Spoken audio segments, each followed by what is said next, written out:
Buenas tardes, mi nombre es Ramón Acosta Zúñiga.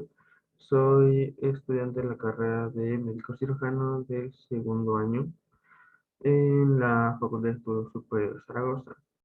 Bueno, en este video vamos a hablar sobre la configuración interna y externa del corazón.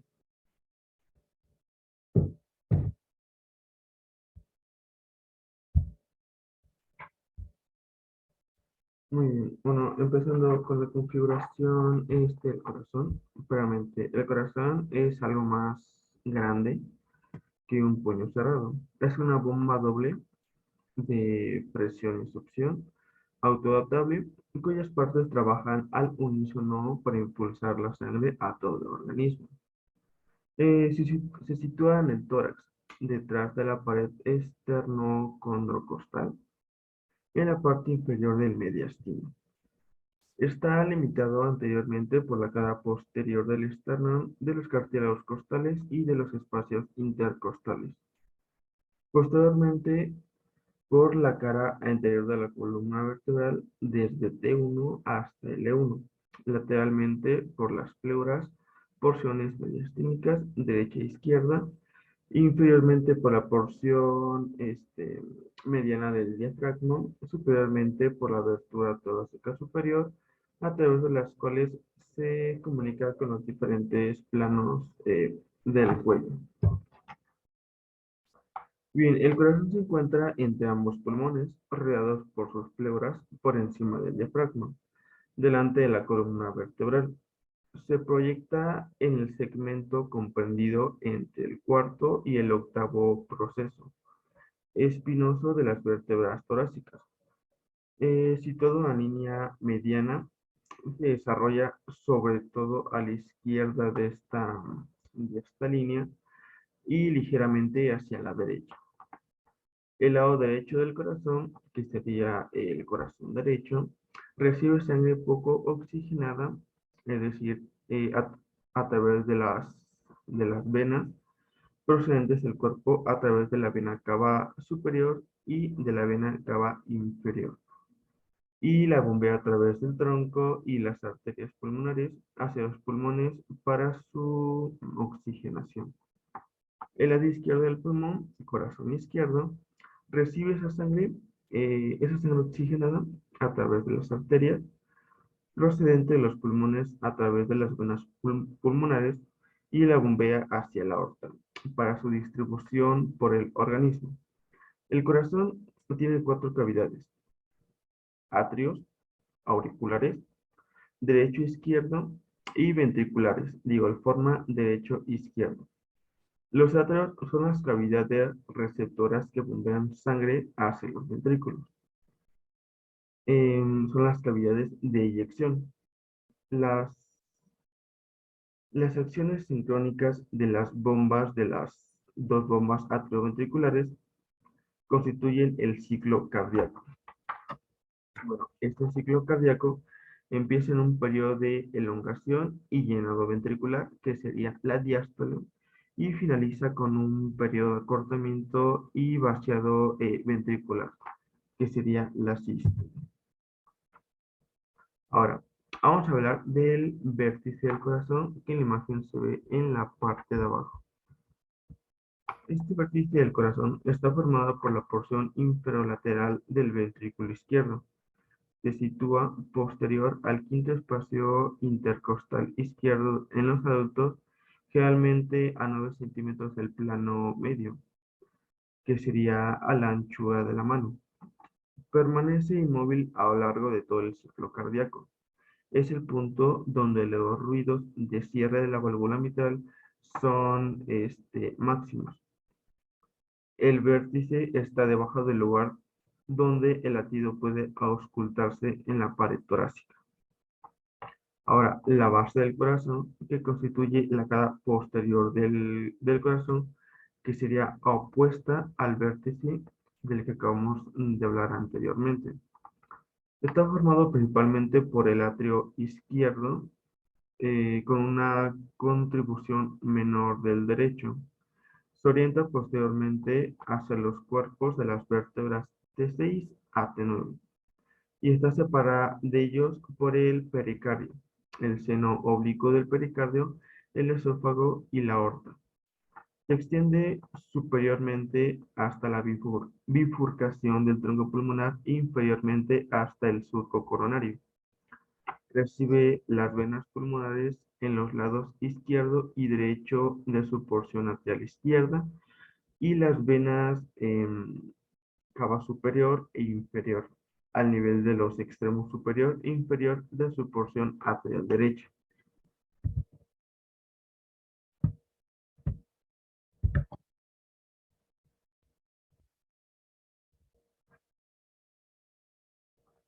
Bien, ahora vamos a tener cuatro caras del corazón, como se ve en la imagen.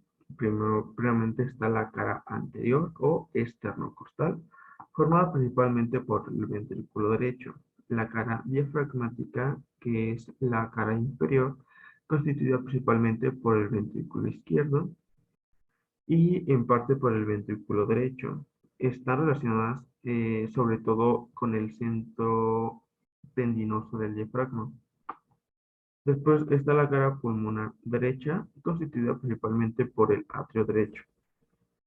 La cara pulmonar izquierda, formada principalmente por el ventrículo izquierdo, que produce la impresión cardíaca en el pulmón izquierdo.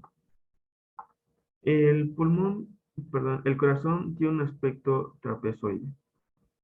En sus vistas anterior y posterior, los cuatro bordes del corazón serían el borde derecho, que es ligeramente convexo, formado por el atrio derecho y que se extiende entre la vena cava superior y la vena cava inferior. El borde inferior, que es casi horizontal, formado principalmente por el ventrículo derecho y una porción pequeña del ventrículo izquierdo. El borde izquierdo, que es oblicuo, casi vertical, formado principalmente por el ventrículo izquierdo y una pequeña porción de la orejola izquierda.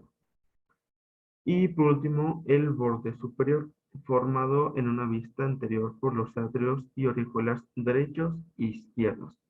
La aorta ascendente y el tronco pulmonar emergen del borde superior y la vena cava superior entra en su lado derecho.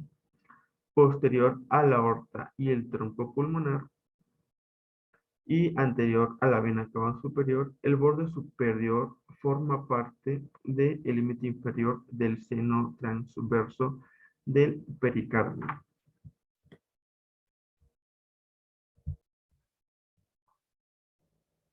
Bueno, ahora el tronco pulmonar, como lo vemos en la imagen, es de unos 5 centímetros de largo y 3 centímetros de ancho. Es la continuación arterial del ventrículo derecho y se divide en las arterias pulmonares derecha e izquierda. El tronco y las arterias pulmonares transportan la sangre para poco oxigenada hacia los pulmones para su oxigenación. Bien, ahora hablando de su configuración interna del corazón, el corazón es un órgano hueco. Está dividido en dos mitades, derecha e izquierda, como lo vemos en la zona azul y en la zona roja de la imagen presentada en la pantalla. Está dividido por un tabique llamado septo del corazón. De cada lado de las dos cavidades hay un atrio y un ventrículo, separados por un orificio denominado atrio ventricular, prevista de una válvula atrio-ventricular. Ahora, el atrio derecho forma el borde derecho del corazón y recibe sangre venosa de la vena cava superior y de la vena cava inferior y del seno coronario. La orejuela derecha, semejante a una oreja, es una pequeña saco muscular que se proyecta desde el atrio derecho como un espacio adicional que incrementa la capacidad del atrio cuando se relaja en la aorta ascendente. El interior del atrio derecho tiene una porción posterior lisa de pared delgada, que es el seno de las venas cavas, donde desemboca la vena cava superior, la vena cava inferior y el seno coronario, transportando sangre pobre en oxígeno hacia el interior del corazón. De igual forma, tiene una pared muscular rugosa compuesta por músculos pectinados. El orificio auriculoventricular derecho, a través del cual el atrio derecho descarga hacia el interior del ventrículo derecho de la sangre pobre en oxígeno que ha recibido. Las porciones lisa y rugosa de la pared lateral están separadas externamente por un surco vertical poco profundo, que sería el saco terminal, e interiormente por la cresta terminal. La vena cava superior desemboca la porción superior del atrio derecho a nivel del tercer cartílago costal derecho. La vena cava inferior desemboca en la porción inferior del atrio casi en línea con la vena cava superior, cerca del nivel del quinto cartílago costal. El orificio del saco coronario eh, ha acortado tronco venoso que recibe la mayoría de las venas cardíacas ante el orificio auriculoventricular derecho y el orificio de la vena cava inferior.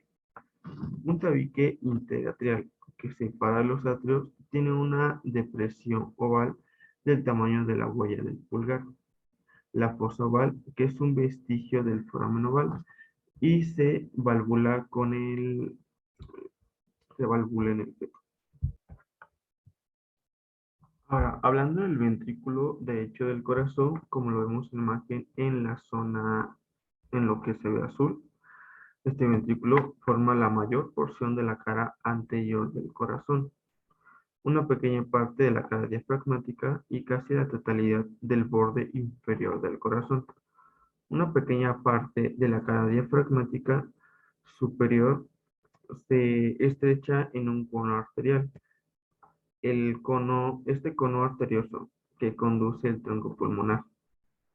El inferior del ventrículo derecho tiene unas elevaciones musculares irregulares denominadas trabéculas cavernosas. Una gruesa cresta muscular, la cresta supraventricular, separa de la pared muscular trabecular de la porción de entrada de la cavidad de la pared lisa del cono arterioso o porción de salida del ventrículo derecho. La porción de entrada del ventrículo derecho recibe sangre del atrio derecho a través del orificio atrioventricular derecho, que sería el tricuspidio, que se localiza posterior al cuerpo del esternón al nivel de los espacios intercostales, que sería del cuarto y del quinto. El orificio auriculoventricular derecho está rodeado por uno de los anillos fibrosos del esqueleto fibroso del corazón. El anillo fibroso mantiene constante el calibre del orificio y aparece una dilatación que puede producirse por el paso forzado de la sangre a las diferentes presiones a través de él. La valva atrioventricular derecha o tricuspide cierra el orificio auriculoventricular derecho. Las bases de las cúspides valvulares están unidas al anillo fibroso a través del orificio. Debido a que el anillo fibroso mantiene el calibre del orificio de las válvulas pulmonares unidas, contactan unas con las otras de la misma forma con cada latido cardíaco. Las cuerdas tendinosas se insertan en los bordes libres y las caras ventriculares de las cúspides anterior, posterior y septal. De manera similar, las cuerdas, de manera similar a las cuerdas de un paracaídas. Las cuerdas tendinosas se originan en los vértices de los músculos capilares, que son proyecciones musculares em, cónicas en sus bases unidas a su pared ventricular. Los músculos capilares empiezan a contraerse em,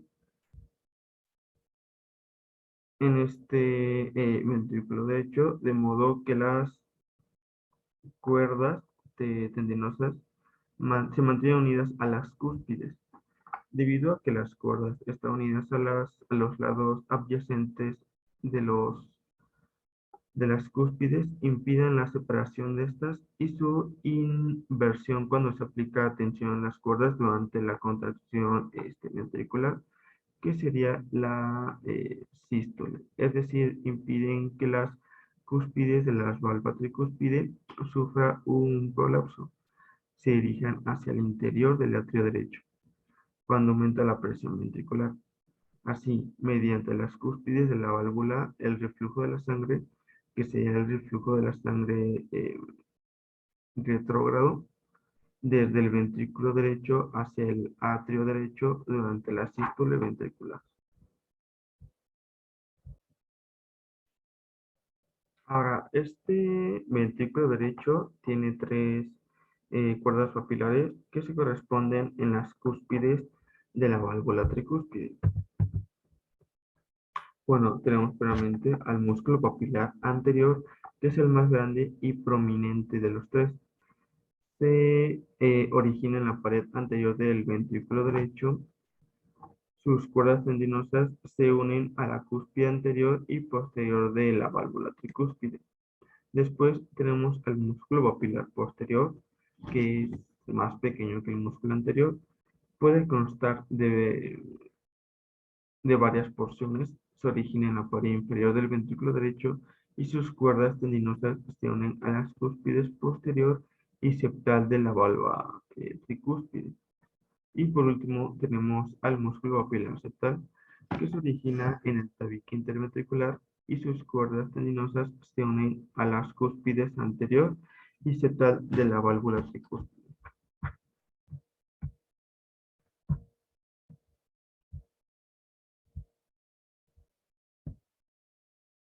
Ahora, el tabique interventricular, que como lo vemos abajo, está constituido por las porciones membranosas y muscular. Es una división robusta dispuesta oblicuamente entre los ventrículos derecho e izquierdo, que forma parte de las paredes de ambos. Debido a la elevada presión de sangre en el ventrículo izquierdo, la porción muscular del tabique interventricular, que forma la mayor parte de este, tiene el grosor del resto de la pared del ventrículo izquierdo, de 2 a 3 veces más gruesa que la del derecho, y se comba hacia el interior de la cavidad del ventrículo derecho. Superior y posteriormente hay membrana, una fina membrana parte del esqueleto fibroso. Esto significa que la membrana del tabique interventricular es mucho más pequeña. En el lado derecho, la cúspide septal de la válvula tricúspide está unida a la parte media de esta porción membranosa del esqueleto fibroso. Esto significa que inferior a la cúspide, la membrana es un tabique interventricular, pero superior a ella es un tabique atrioventricular, que separa el atrio derecho del ventrículo izquierdo.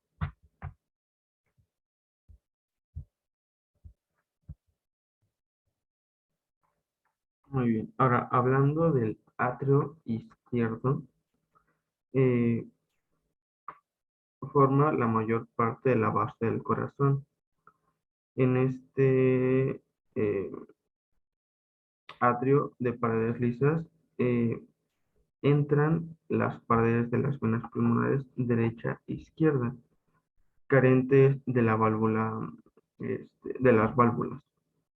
En el embrión solo hay una vena pulmonar común, del mismo modo que hay un único tronco pulmonar eh, de la pared de esta vena y cuatro de esos em, tributarios han sido incorporados a la pared del atrio izquierdo, del mismo modo que el seno venoso ha sido incorporado al derecho. La porción de la pared derivada de la vena pulmonar embrionaria lisa. La aurícula izquierda tubular y musculosa es una pared trabeculada por los músculos pectinados que forman la porción superior del borde izquierdo del corazón y se superpone a la raíz del tronco pulmonar. Representa los vestigios de la porción izquierda del atrio primitivo. Una depresión semilunar en en ese tabique interatrial señala el nudo de la fosa oval. La cresta que rodea es la valva del foramen oval. El interior del atrio izquierdo posee una porción más grande que de la pared lisa y una aurícula muscular más pequeña que contiene los músculos pectorales. Cuatro venas pulmonares, dos superiores y dos inferiores, que penetran en su pared posterior lisa. Una pared ligeramente más gruesa que la del atrio derecho, de igual forma. Tiene un tabique interatrial que se inclina posteriormente hacia derecha, un orificio auriculoventricular izquierdo a través del cual el atrio izquierdo vierte la sangre oxigenada que recibe de las venas pulmonares en el interior del ventrículo izquierdo. Ahora, hablando sobre el ventrículo izquierdo, justamente, bueno, en este ventrículo se forma el vértice del corazón. Casi toda su cara y borde izquierdo, que serían los pulmonares, y la mayor parte de la cara diafragmática. Debido a la presión arterial, es eh, mucho más alta en la circulación sistémica que en la pulmonar. El ventrículo izquierdo desarrolla más trabajo que el ventrículo derecho. El interior de este ventrículo izquierdo contiene paredes que son entre 2 y 3 veces más gruesas que las del ventrículo derecho. Paredes cubiertas por gruesas prestas musculares trabeculares carnosas que son más delgadas y más numerosas que las del ventrículo derecho. Una cavidad cónica más larga que la del ventrículo derecho, unos músculos papilares anteriores y posteriores mayores que los del ventrículo derecho, una porción de salida de porción lisa, no muscular y supero anterior. El vestíbulo de la aorta que conduce hacia el orificio de la valva aórtica. Una valva auriculoventricular izquierda o válvula mitral con dos válvulas que cierran el orificio auriculoventricular izquierdo. Un orificio aórtico situado en su porción postero superior derecha y rodeada por un anillo fibroso al que se unen las tres válvulas posteriores izquierda de la válvula aórtica. La aorta ascendente tiene su origen en el orificio aórtico. Bueno, la válvula mitral tiene dos cúspides, anterior y posterior. El objetivo mitral hace alusión al parecido de la valva con la mitral de las aviscopos. Esta valva mitral se localiza posterior al esternón a nivel del cuarto cartílago costal. Cada una de estas cúspidas recibe cuerdas tendinosas de de más de un músculo papilar. Bueno, estos músculos y sus cuerdas sostienen la valva.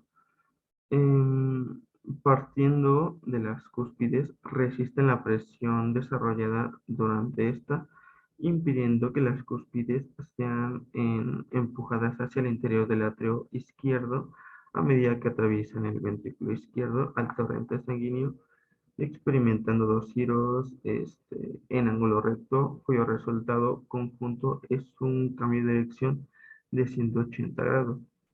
Esta inversión del flujo tiene lugar alrededor de la cúspide anterior de la válvula mitral. La valva aórtica semilunar entre el ventrículo izquierdo y la aorta ascendente está situado oblicuamente que se localiza posterior a lo izquierdo del esternón, al nivel del tercer espacio intercostal.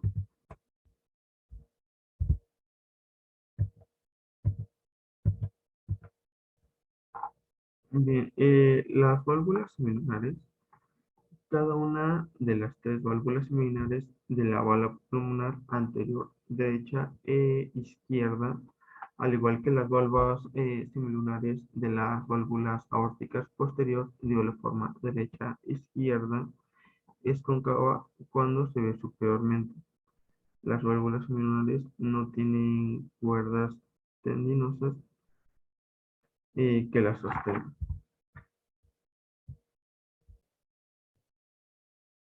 Bueno, su área es más pequeña que las cúspides de las valvas auriculoventriculares y la fuerza que se da sobre ellas es más de lo, de lo normal que se ejercita sobre las cúspides de las válvulas tricúspide y de la mitral. Las válvulas se proyectan sobre la arteria hacia sus paredes a medida que la sangre sale del ventrículo. Tras la relajación del ventrículo en la diástole, la retracción elástica de la pared del tronco pulmonar o de la aorta hace retroceder la sangre hacia el corazón. Sin embargo, las válvulas se cierran bruscamente como un paraguas plegado y hacia tapan el flujo sanguíneo vertido. Se juntan para cerrar por completo el edificio apoyándose una de la otra a medida que sus paredes se, se cierran evitando que así que una cantidad importante de sangre retorna al ventrículo. El borde de cada válvula se engrosa en la región del contacto formando la lúnula. El vértice del borde angulado libre es engrosado adicionalmente formando el nódulo inmediatamente superior a cada válvula semilunar de las paredes de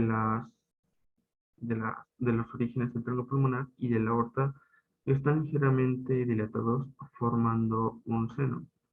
Los senos aórticos y los senos del tronco pulmonar, que serían los senos pulmonares, son espacios situados en el origen del tronco pulmonar y de la aorta ascendente, entre la pared dilatada y cada válvula de las válvulas semilunares. La sangre que se encuentra en los senos y la dilatación de la pared evita que las válvulas golpeen contra la pared del vaso, lo que podría impedir el cierre. El orificio de entrada de las arterias con área derecha está en el seno aórtico derecho, el del coronario izquierda está en el seno aórtico izquierdo y el seno aórtico posterior, que es la no coronaria, no se origina en ninguna arteria.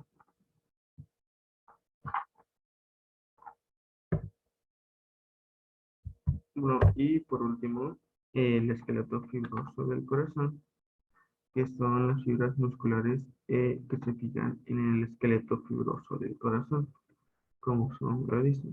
Este complejo armazón fibroso es de colágeno denso que constituye a cuatro anillos fibrosos que rodean los orificios de las válvulas. Los trígonos fibrosos derecho e izquierdo formado por em, conexiones entre los anillos y las porciones membranosas de los tabiques interlateral e interventricular. Bueno, este esqueleto fibroso del corazón realmente mantiene permeables los orificios de las valvas atrioventriculares y semilunares, impide su dispensión excesiva por el volumen de la sangre que bombea a través de ellas. De igual forma, proporciona la inserción para las válvulas tricúspides de las valvas, proporciona inserción para el miocardio que cuando se desarrolla forma una banda continua de miocardio ventricular, la cual se origina sobre todo en el anillo fibroso de la válvula aórtica. Bueno, también forma un aislante eléctrico al separar los impulsos desde los atrios y los ventrículos, conducidos medialmente, para que puedan encontrarse de forma independiente y rodeados proporcionalmente un paso para la porción inicial del fascículo interventricular por parte del sistema de conducción del corazón.